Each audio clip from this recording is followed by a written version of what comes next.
Sound इधर है, इसको बढ़ाइए और हेलो हेलो और बढ़ाइए हेलो हेलो, थोड़ा सा डिले दीजिए हेलो हेलो, डिले फैल रहा है हेलो, थोड़ा सा दीजिए ना जो वो थोड़ा सा भारी लगे हेलो हेलो बढ़ाइए हेलो हेलो, अब साउंड बढ़ा दीजिए। देखिए भैया, हम खेसारी लाल यादव जिला छपरा सारण बिहार, जितना भी अमर देवता रूपी श्रोता बड़े सबके गोड़ छुके गोड़ लगा।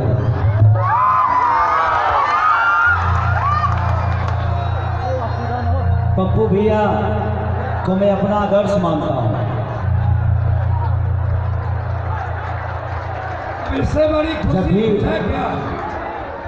जब भी बाढ़ पीड़ितों के लिए कुछ करते हुए इनको देखता हूँ तो मुझे लगता है कि ये एक नेता नहीं, एक बेटा बन के आप सबका सम्मान करते हैं और एक बेटा बन के आप सबकी रक्षा करते हैं। कि सभी के बन के मसीहा देखो खड़ा होले बाढ़ में, कि पगलाई लिखे सरिया पप्पू भैया के प्यार।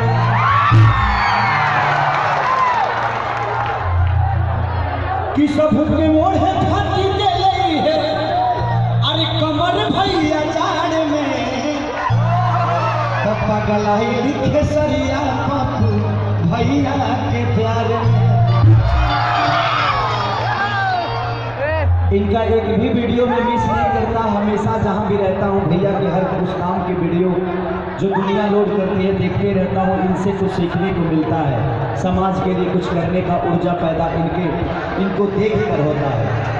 तो बहुत कम ऐसे इस धरती पे नेता बहुत पैदा होते हैं, लेकिन बेटा कोई कोई पैदा होता है, जो आप सबके धरती के एक ऐसे लाल है। ये आज खेसारी लाल यहाँ पे आप सबका बेटा बन के आया है, लेकिन खेसारी से भी बहुत बड़ा जिगरा पप्पू भैया का है, जो इतना सम्मान आप सब देते हैं।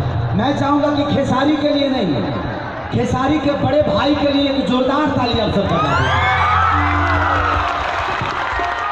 दिखाओ बाबू दिखाओ।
कि जय गणेश मंगल करना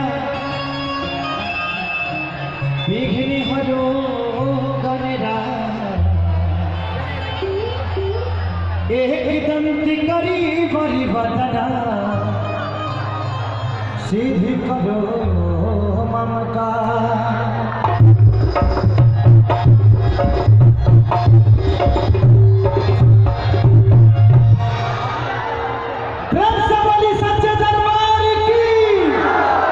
अच्छा में कितना लोग भाई से मोहब्बत कर रहे थे, हाथ उठाओ उठा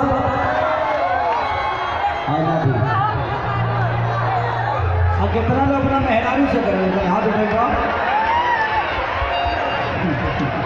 जाने के लिए हवा नहीं खा फैल है, वो हाथ उठा ले अपना मेहरारू से, दूसरा का मेहरारू से ना।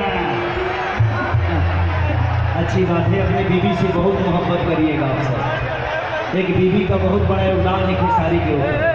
मेरी शादी नहीं हुई थी तो मैं भैंस चराता था, दूध में पानी मिलाकर बेचता था, और दिल्ली शहर में मेरे साथ मेरी वाइफ लिट्टी चोखा 2 साल तक बेची है। वो बनाती थी और मैं बेचता था। लेकिन आज उसी का कहीं ना कहीं योगदान और उसकी पूजा कहिए या उसकी त्याग कहिए कि मुझे सांड की तरह इस दुनिया में छोड़ दिया। कि माँ के ज्योति से नूर मिलता है, सबके दिलों को सरूर मिलता है। कि माँ के दरबार में जो जाए खाली उसे कुछ ना कुछ जरूर मिलता है।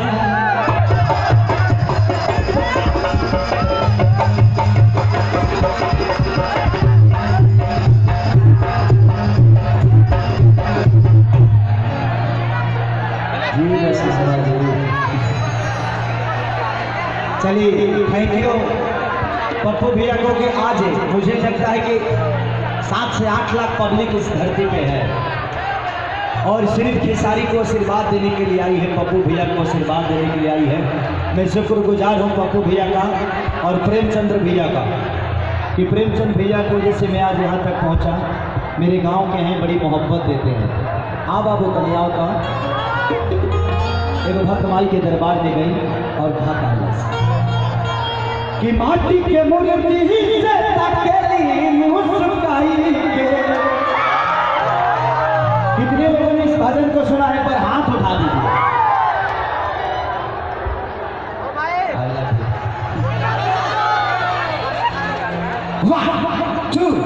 1 2 3 4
अरे पानी खाती पानी जे जैसे चाहे वैसे, अरे मेरे माता बाबू कि आगे खाती पानी खाती पानी जे जैसे चाहे वैसे, मेरे माता